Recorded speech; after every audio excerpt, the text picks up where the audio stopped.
Assalamualaikum warahmatullahi wabarakatuh.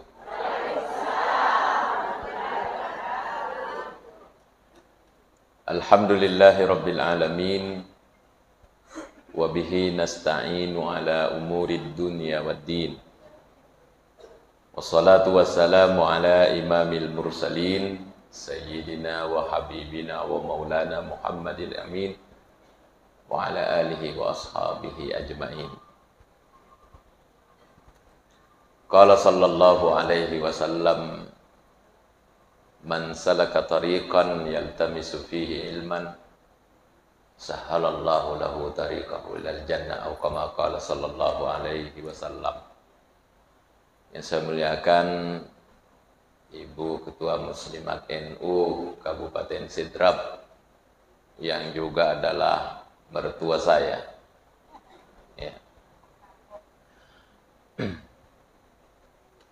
Yang saya muliakan Ibu Desa, Ibu Ketua BKMT, para orang tuaku, anggota jamaah safari Majelis Taklim Muslimat NU Kabupaten Sidrap, Ibu Majelis Taklim tuan rumah, kata Ibu Ketua tadi, ada Pak Muslimin 2 orang. Ada Bapak juga di belakang. Ya, alhamdulillah, saya sangat terharu sesungguhnya melihat ibu-ibu di jam-jam istirahat malah ibu datang untuk meninggalkan tempat istirahat menuju satu majelis ilmu. Yang luar biasa di atasnya itu adalah yang menggerakkannya. Ini tidak mudah menggerakkan orang banyak menuju satu titik. Tidak mudah itu. Saya menggerakkan santri saja. Nessar santri satu tempat, untuk menggerakkannya pun susah. Ini dari berbagai-bagai tempat datang, arah selatan, utara, barat, timur, datang hari ini di masjid yang penuh berkah, aku yakin Mario ini. Untuk apa? Untuk bermajlis taklim, belajar, sama-sama membahas ilmu pengetahuan. Ibu Ketua tadi menyampaikan sabda Rasulullah SAW, utlubul ilma minal mahdi ilallah. Tuntutlah ilmu, kata Rasulullah, dari buayan, dari sejak lahir sampai ke liang lahat. Jadi waktu berhenti mencari ilmu agama itu, masuk ke dalam kubur baru berhenti. Selama belum masuk ke lubang itu, diturut terus oleh Nabi SAW untuk menuntut ilmu. Inilah orang-orangnya, kita-kita itu ibu yang datang hari ini, istilahnya tadi Ibu Ketua, kita itu pesantren tak adalah di majelis taklim ini. Begitu banyak hadis yang menjelaskan fadilah-fadilah tentang berkumpul ini. Di antaranya kata Rasulullah SAW, man salaka tariqan yaltamisu fihi ilman. Siapa yang menempuh satu jalan, berarti masuk boleh bolana, ini tuh nak kena. Yaltamisu fihi ilman, untuk menuntut ilmu. Ilmu apa saja yang manfaat dunia akhirat. Apa balasannya? Sahalallahu lahu bihi tariqan ilal jannah. Maka Allah akan menggampangkan jalannya masuk ke dalam surga. Mungkin ilmunya sedikit, pasti sedikit, karena yang memberi tausiah pun ilmunya sedikit. Waktunya sempit, paling 1 jam, ini 1:30, nanti 2:30 selesai. Cek dekem Pak Disa, cek dekem. Apanya yang besar? Janji Rasulullah kepada kita. Siapa yang keluar dari rumahnya, menempuh satu jalan untuk mencari ilmu pengetahuan, maka Allah akan menggampangkan nanti jalannya menuju surga. Nah, itulah cita-cita besar kita semua. Cita-cita di dunia ini cita-cita baik semua, yang positif. Mau jadi ini, mau jadi itu, cita-cita baik. Melok kak punya ye, saya punya ini, punya itu cita-cita baik.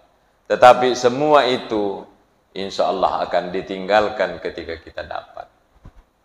Tetapi ada cita-cita besar, yaitu ridha Allah yang ditandai dengan masuknya surga. Itulah kesuksesan yang tidak ada di atasnya. Rasulullah janji, asapa ni pak diseng ngasuki pole bolata. Yalah kita lah ini jam-jam tidur begini. Maka kata Rasulullah, nanti akan digampangkan jalan tak menuju surga. Hadis itu hadis sahih, bukan hadis melemah. Dibaca oleh ulama-ulama di dunia. Di hadis yang lainnya, kata Rasulullah SAW, ni gini kita masuk pole bolana dalam menuntut ilmu, fahuwa fi sabilillahi hatta yarji. Siapa yang keluar dari rumahnya untuk belajar, dan tujuan kita ini semua digalang oleh Muslimat NU untuk menyatu dalam satu majelis taklim ilmu ini, keluar dari rumah untuk niat itu, fahuwa fi sabilillahi hatta yarji. Maka orang itu dihitung fi sabilillah sampai nanti masuk lagi ke rumahnya. Jadi selama belum kembali ke rumah, di kegiatan ini dihitung fisabilillah. Ada apa-apa, tanda pudo aja, tetapi hanya contoh, ada yang meninggal dunia, maka dia mati syahid karena dihitung fisabilillah. Dari saking mulianya keluarnya rumah untuk niatan ilmu ini. Maka tidak boleh, itu sebelum kita keluar rumah, lepas kesingi memang ini, untuk apa saya keluar ini? Hati ini yang paling dalam ini mau ditanya.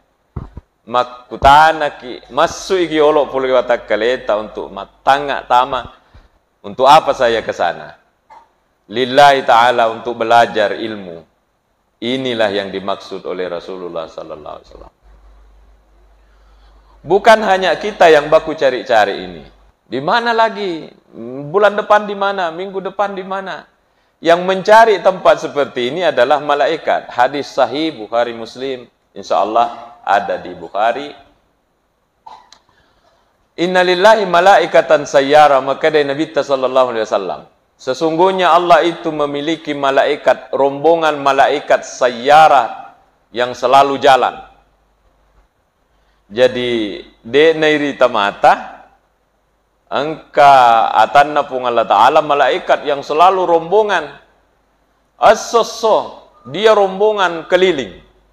Lillahi malaikatan sayyara, maka dari Nabi tangka tu binrukna pung Allah Ta'ala, makhluk Allah bernama sayyara, malaikat yang selalu keliling. Aga nasapa hilakat dzikr, yatatabba'una hilakat dzikr. Tulina sapai kelompok tomak depungang berzikir. Waktu saya kuliah, yang masuk dalam kelompok zikir ini, maka de dosen, ada 3 macamnya yang masuk dalam kelompok yang dicari ini. Nomor sidi, tomas sikiri meto. Dibaca kan? Allahumma salli. Kayak tadi, salawat Jibril, baca salawat sama-sama, itu masuk dalam zikir.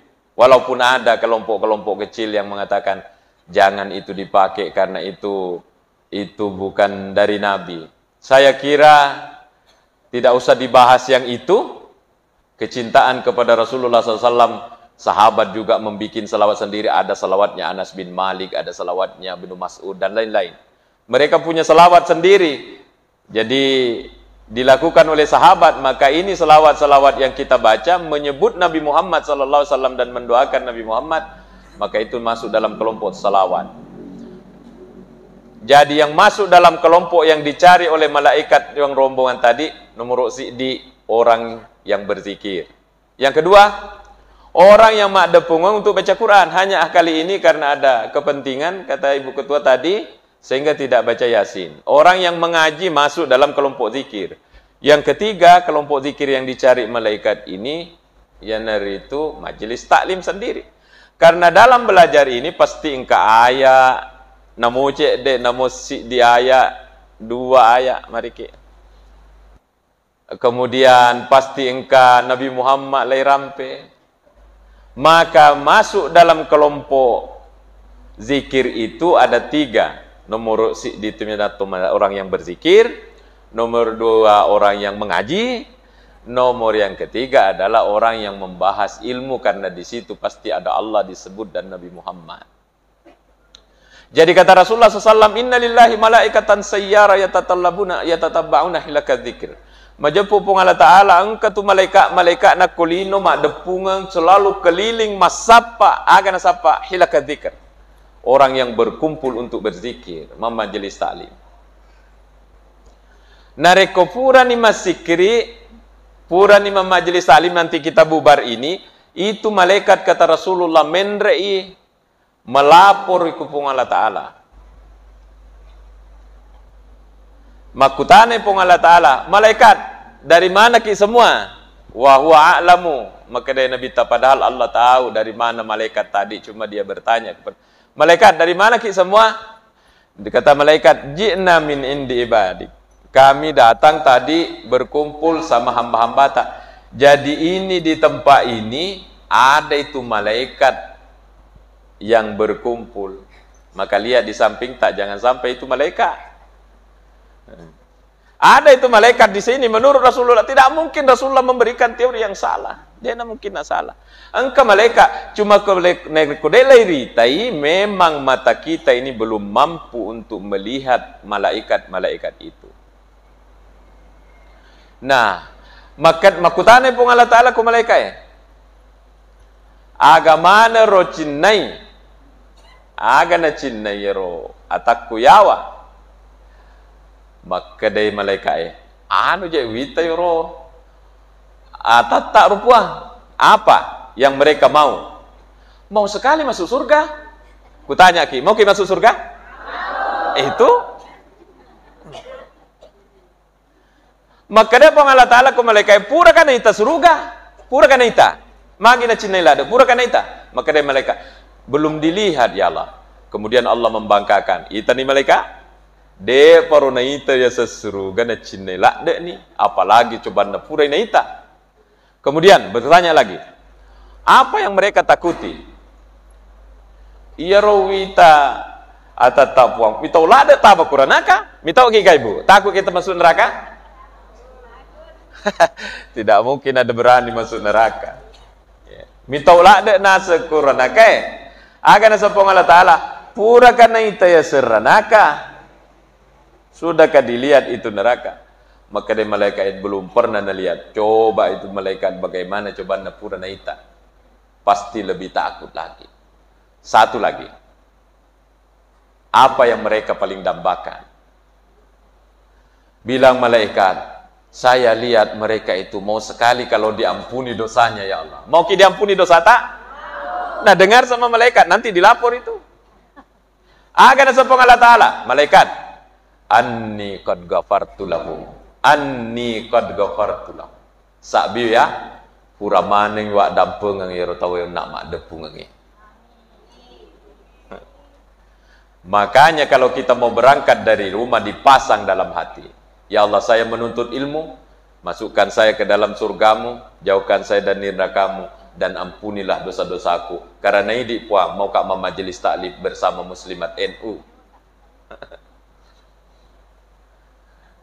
Makutana si malaikat, engkau si makutana na. Ya Allah, engkau ita tausi di degaga katana untuk majelis taklim hera mimita to mega tamatoy ku masigi Ada kayak yang mana orangnya ini? Pak Muslimin kapan? Justru ini beliau ini berdua luar biasa bergabung sigaru dengan ibu-ibu. Berarti ada bapak satu di belakang. Oh pengantar. Iya. Nah begitu yang dimaksud. Iya. Bagaimana dengan orang yang menjadi sopir? Tidak ada dek gagak kata untuk memajelis taklim, cuma dia melihat orang banyak kemudian masuk di dalam. Oke baje. Agar nasa Allah Ta'ala. Hum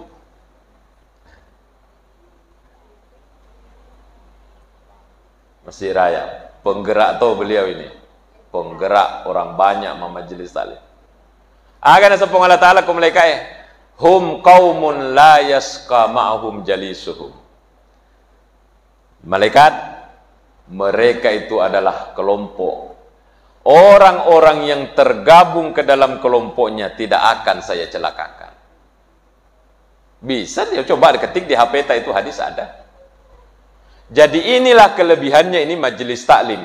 Jadi tidak akan pernah rugi apabila kita mengantuk meninggalkan rumah, tidak akan perlu. Diluangkan waktu 1 minggu sekali, 2 kali misalnya 1 minggu. Di Pangkajen di Sidrap ini saya tahu orang-orangnya, pemburu majelis taklim. Saya pindah Masjid Rahmat, engkasi tahun. Pindah Masjid Raya, ada lagi orangnya. Pergi ke masjid yang lain-lain jadi situ di Pangkajennya itu selalu ada orangnya. Di sekitar masjid juga, Masjid An-Nur, Masjid Al-Ansar, ada lagi. Memang ada pemburu-pemburu majelis taklim ini di Sidrap. Kenapa? Mungkin pengetahuan yang didapat sedikit, tetapi barakahna poleri pong Allah Ta'ala. Satu kampung ini Bu Desa, satu kampung apabila didatangi kelompok majelis taklim, kelompok zikir begini, berarti kata Allah banyak malaikat turun. Kampung yang selalu didatangi malaikat, iya itu kampung mah barakat. Sehingga didatangi tamu-tamu seperti ini, insya Allah Ibu Desa, kampung tak ini akan bertambah berberkah karena didatangi kelompok-kelompok yang penuh berkah. Semoga ibu-ibu selalu semangat terus. Anas bin Malik. Anas bin Malik itu sahabatna Nabitta, tumacawekna Nabitta sallallahu alaihi wasallam. Anas bin Malik mengatakan apa dari buku yang saya baca? Tadzakurul ilmi ba'da lailatin ahabbu ilayya min ihya'iha. Mak baca mak guru ka anak sepak disengeng ba'da lailatin, di sebagian malam, di sebagian saja. Ahabbu ilayya min ihya'iha, lebih upojiwi daripada saya hidupkan 1 malam tidak tidur dengan sembahyang sunnah. Jadi belajar sebentar menurut Anas bin Malik, muridnya Nabi Muhammad SAW, sahabatnya Nabi Ta, lebih upoji binasa daripada saya salat sunat 1 malam penuh. Siapa yang kita yang mampu ini salat sunat sampai 1 malam penuh? Tidak ada yang mampu kita. Oleh karena itu, ada cara yang dipakai oleh ulama dan sahabat Rasulullah SAW dalam memburu pahala itu adalah, memburu ridha Allah, adalah dengan belajar ilmu pengetahuan. Inilah yang disiapkan di majelis taklim ini. Sapari artinya berjalan, majelis artinya duduk, taklim belajar. Jadi datang, jalan, kemudian duduk belajar yang digerakkan oleh muslimat ini. Insya Allah penuh berkah. Insya Allah.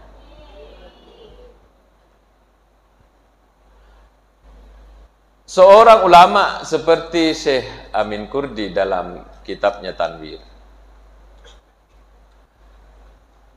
dia mengatakan bahwa cicemi tudang memajelis taklim ini akan menjadi yukaffiru sab'ina majlisan min majalisil lagwi wal lahu. Ini akan menghapus dosa-dosa di majlis-majlis 70 majelis yang tidak jelas. Kan biasa kita pergi duduk kolak dae, cerita ke sana, cerita ke situ, cerita lain sampai mana je. Pokoknya penuh kesia-siaan misalnya. Jadi backup itu pulau tudang majelis seperti itu, menurut Amin Kurdi akan dihapus dosanya oleh 1 kali majelis taklim. Sangat kuat. Bisa dilihat di kitab Tanwir. Tanwir Qulub itu adalah kitab yang diajarkan di hampir seluruh pesantren di Indonesia. Ada kitab Tanwir itu dijajakan. Makanya saya kalau ceramah-ceramah sering bawa kitab Tanwir, karena itu diajarkan di pesantren-pesantren di Indonesia. Di dalam kitab itu dikatakan, cicami majelis taklim ilmu seperti ini, 70 duduk-duduk kolak dae akan dihapus dosanya. Sambil kita agak utuh. Pak Decak.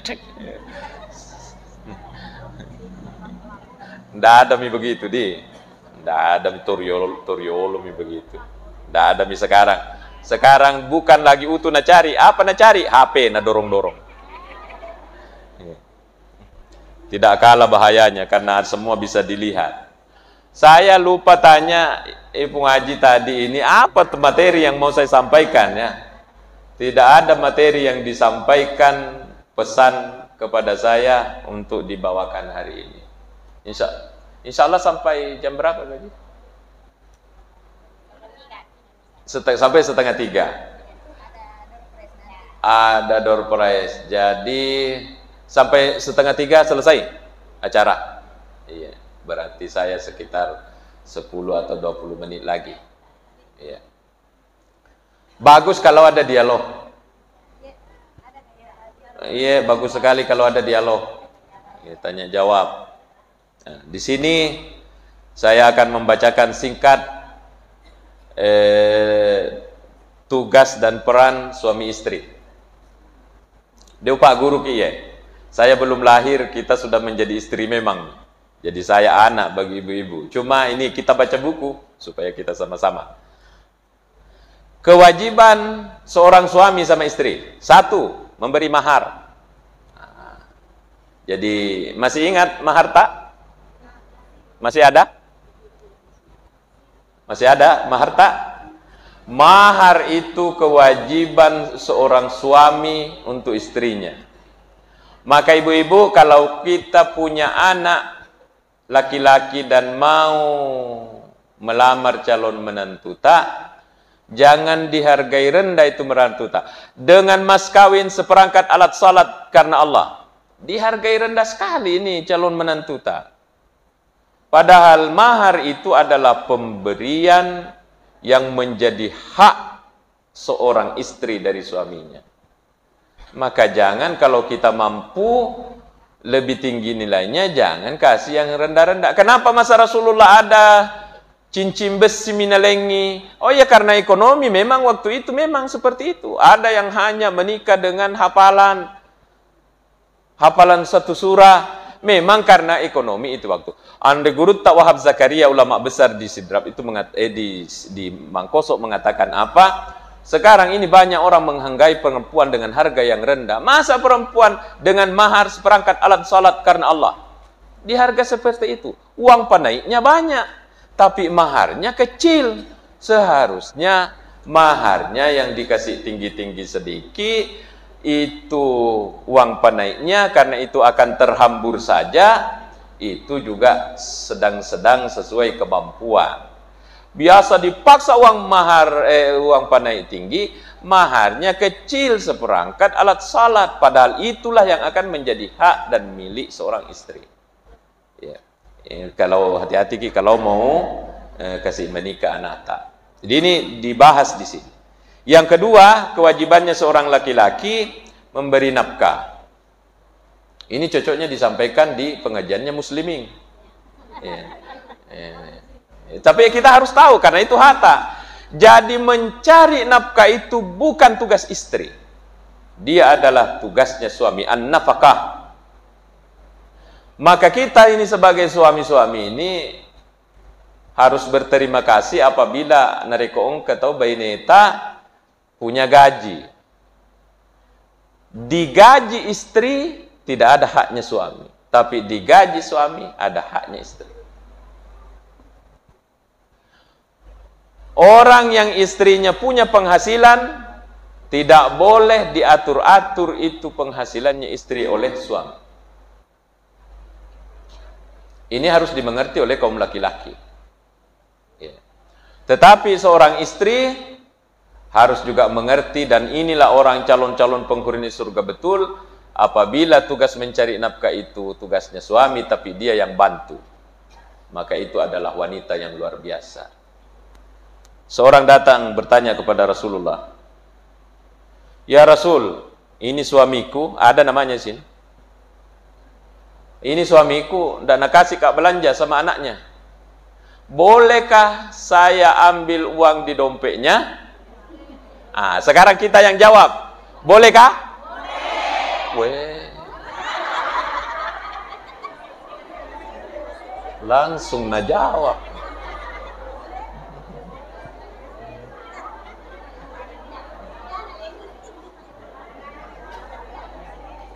Jadi makro paku tanahnya, jadi datang ke Nabi, maka dia rolakaiku dia nalenga belanja sebagai istri dan anaknya dia tidak kasih, Kak. Bolehkah ya Rasul saya ambil dari harta suamiku tanpa sepengetahuannya? Kata Rasulullah, persis jawaban tak. Atau akan tetapi, engkau akan tetapi nah. Apa akan tetapinya? Secukupnya.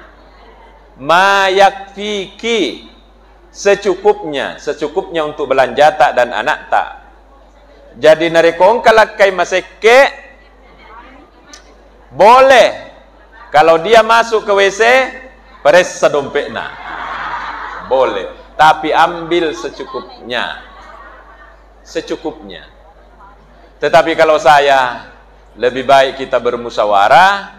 Ini saya punya kebutuhan begini Bapak Kalau masih juga suami tak itu dia tahan uangnya tidak pernah nakasih ki, baru cara tadi itu dipakai. Jangan cara terus ini dipakai. Ini kita digelari sekarang oleh anak muda sekarang wanita pencari uang. Apa sebabnya? Selalu nak cari uang di kantongnya suaminya. Tidak merasa aman itu suaminya, selalu nak sapa. Iya. Jadi tugas mencari nafkah itu adalah tugasnya suami. Dia punya tugas. Begitu banyak kasus-kasus perceraian, sudah ada berapa orang yang mengadu ke saya. Cerai, kenapa? Karena pendapatannya suaminya ditahan dan tidak diberikan kepada istrinya. Yang berikutnya, as-sakani, menyiapkan tempat tinggal. Yang keempat, muasyarah bil ma'ruf. Apa namanya? Berinteraksi, memperlakukan istri dengan baik. Ar-rijalu qawwamuna 'alan nisa, laki-laki itu adalah pemimpin bagi perempuan. Yang dikena pasti dalam ayat ini adalah rumah tangga. Jadi namo matandrek jabatan tak kusaliweng, ini ibu-ibu masuk dalam rumah, kita adalah bawahan. Jangan diartikan bahwa ketika suami itu adalah pimpinan rumah tangga, diartikan bahwa enak ini memerintah karena saya penggawa, Kak. Pemahaman seperti itu pemahaman tidak islami. Pemahaman pimpinan dalam Islam maka dia nabita sayyidul qaumi khadimuhum. Pemimpin satu kaum itu adalah pembantu buat yang dipimpinnya. Jadi nerekomang caji penggawa ki, pemikiran seorang penggawa dalam Islam itu adalah bagaimana saya meladeni ini anakku, bawahanku di bawah. Bawahannya adalah istrinya, maka ini seorang suami selalu mau meladeni istri. Apa kebutuhannya istrinya, dia terpaham. Ini istriku ini suka sekali beli emas, jadi dia belikan lagi. Ini istriku ini selalu melok macepa, selalu mau makan camilan, jadi dia selalu siapkan uangnya. Itulah penggawa yang benar. Itu penggawa yang islami adalah sayyidul qaumi khadimuhum. Pemimpin satu kaum itu adalah pelayan buat yang dipimpinnya. Jadi kalau kita jadi pemimpin tidak diartikan bah enak mak saya ini mah perintah-perintah karena penggawa, Kak. Oh, salah pemahaman tidak islami yang begitu. Orang sekarang sudah paham. Jadi ini kewajiban seorang suami. Kewajiban istri. Ini sih. Nah, karena ini bagian terakhir sebelum kita buka dialog. Kewajiban seorang istri. Pertama, ini yang paling pokok. Wujubut ta'ati, dia bilang di sini. Kewajiban patuh sama suami. Lau kuntu amiran ahadan ayyasjuda li ahadin la amartul mar'ata an tasjuda li zawjiha. Coba nangka perintah disujud tahu kepada narupa tahu, saya akan suruh sujud itu semua istri kepada suaminya. Kalau ada perintah begini jangan diartikan negatif, maka dawa ini Islam tidak adil. Yakka iranewe idi de pakariwawa ki salah. Justru dengan begitu Allah menyiapkan ridanya, riona. Maka dia Nabi ta, innal mar'ata. Ini hadis yang selalu didengar ibu-ibu. Innal mar'ata yatumakun rayye iza sallat khamsaha narikum, maka sini sampai jannah. Pada di mana? Wasamat sanraha, pada di mana berpuasa yang baik pada bulan Ramadan. Wahasunat parjaha, menjaga kehormatannya, tidak selingkuh. Terakhir, wa ata'at ba'laha, mapatukulak kainah. 4 ini. Apa balasannya? Maka dia Nabi ta, iya romatu risurimun riena rekong ka ibu muslimat begitu modelnya, maka dai pun Allah Ta'ala kualena udkhulil jannata min ayyi babin syi'ti. Ibu, silakan pilih ini pintu surga yang mana saja kita mau masuki. Luar biasa. Salat perbaiki, puasa perbaiki, setia. Kemudian yang keempat, patuh sama suami, disuruh pilih pintu-pintu surga saja yang mana yang kita mau masuki. Luar biasa. Jadi bukan perempuan dijadikan bawahan di rumah tangga, maka dalai pakaria wa yura markudai, tidak pernah. Malah Rasulullah mengatakan al jannatu tahta adamil ummahat, yaitu surga di bawah kakinya itu ibu. Tidak mungkin laki-laki ini masuk surga kalau tidak cari itu surga di bawahnya kaki perempuan. Mamata. Jadi tidak pernah Islam mengatakan bahwa ini perempuan dan tidak pernah. Justru seperti yang Ibu Ketua tadi sampaikan di awal, Rasulullah itu mengangkat derajat perempuan. Kemudian yang kedua, kewajiban seorang perempuan, ini agak teknis sedikit, tamkinuz zauja minal istinta. Tamkinuz zauja minal istinta. Ini bicara orang tua. Selalu patuh melayani. Kita paham itu. Jadi kalau nak ajak ki, nanda ada dek togaga halangan-halangan, patuh ki. Gembira itu bapak-bapak kalau diterangkan begini. Kita paham ji? Enggak, sepertinya kita tidak paham. Ini ke anak muda kayaknya. Ada misteri tak? Oh saya kira belum. Pemburu juga ini, pemburu majelis taklim juga ini, baru banyak pahalanya. Nah, tonton orang di YouTube banyak. Jadi makanya Nabi tangkah hadis anak ya. Makanya Nabi narekong kasih dimakundrai seorang istri diajak oleh suaminya, fa'abat. Kemudian dia menolak, tidak ada alasan tapi malas. Matinroy lakainna dengan perasaan marah karena tidak dilayani. La'anatul malaikatu hatta tusbih, maka malaikat itu di atas berdoa jelek untuk perempuan ini. Ya sela'anatul malaikat. Nah tanru ke malaikat hatta tusbih, sampai malaikat berhenti sampai masuk subuh. Artinya bagaimana kalau kita mengantuk? Ini alasan ini perempuan. Nah kita puruk ki. Kita sudah kerja di dapur, kerja juga di kantor, masuk lagi di rumah melayani anak-anak, puruk ki. Kalau ada suami mapas-pas sana dia ki puruk begitu, berarti suami tak yang tidak beres. Mau dikasih tahu itu suaminya yang tidak beres.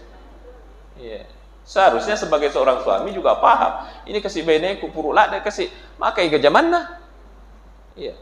Belum lagi urusi anaknya, belum lagi pakaian, belum dia urusi, pusing itu perempuan. Maka seorang laki-laki itu tadi kata Rasulullah, pemimpin itu adalah pemimpin yang melayani.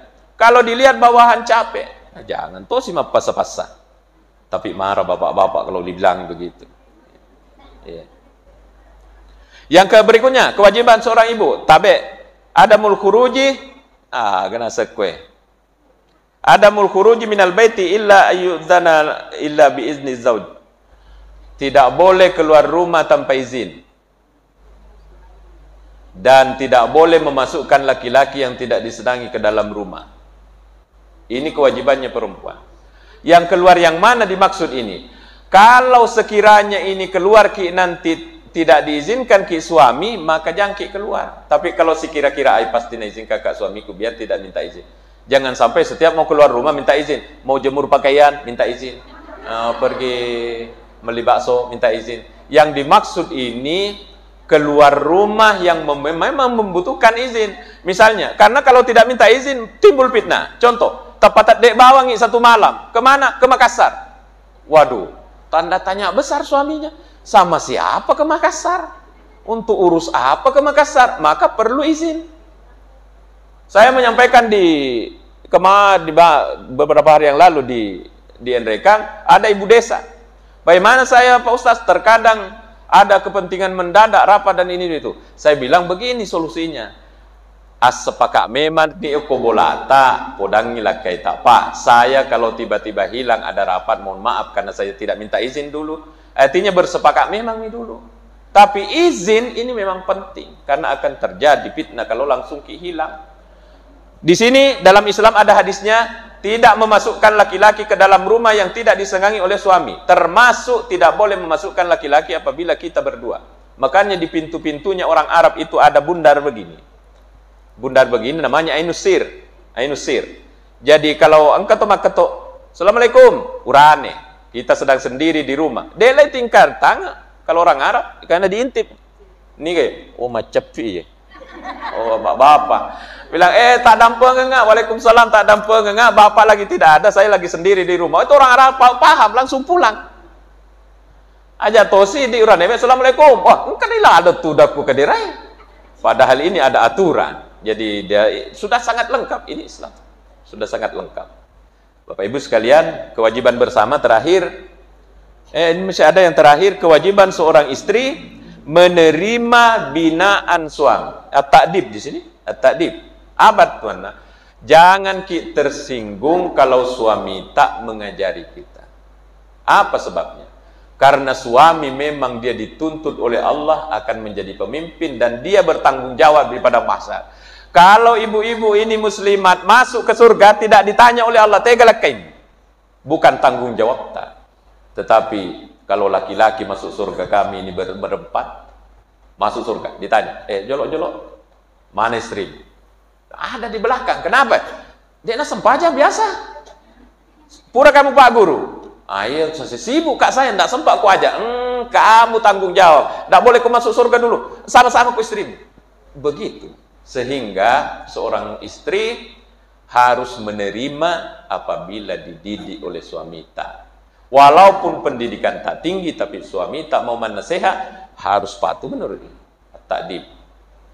Ini saja dulu kita buka dialog karena waktu kita terbatas. Ibu-ibu sekalian, inilah mukaddimah yang jelas. Saya menyampaikan satu, saya terharu melihat majelis taklim ini mampu mengumpulkan ibu-ibu banyak begini di saat jam-jam istirahat begini. Ini bukan pekerjaan mudah, luar biasa Ibu Ketua ini memikirkan, dan kita berterima kasih kepada orang yang peduli seperti ini, luar biasa demi kebaikan agama ta. Kepada ibu-ibu, ada hadis-hadis yang sudah kita baca, insya Allah cek deh kepak disengena, tapi mampu menghapus dosa begitu banyak dan memberikan memperoleh ridha Allah dan ampunannya seperti dalam hadis. Terima kasih. Wassalamualaikum warahmatullahi wabarakatuh.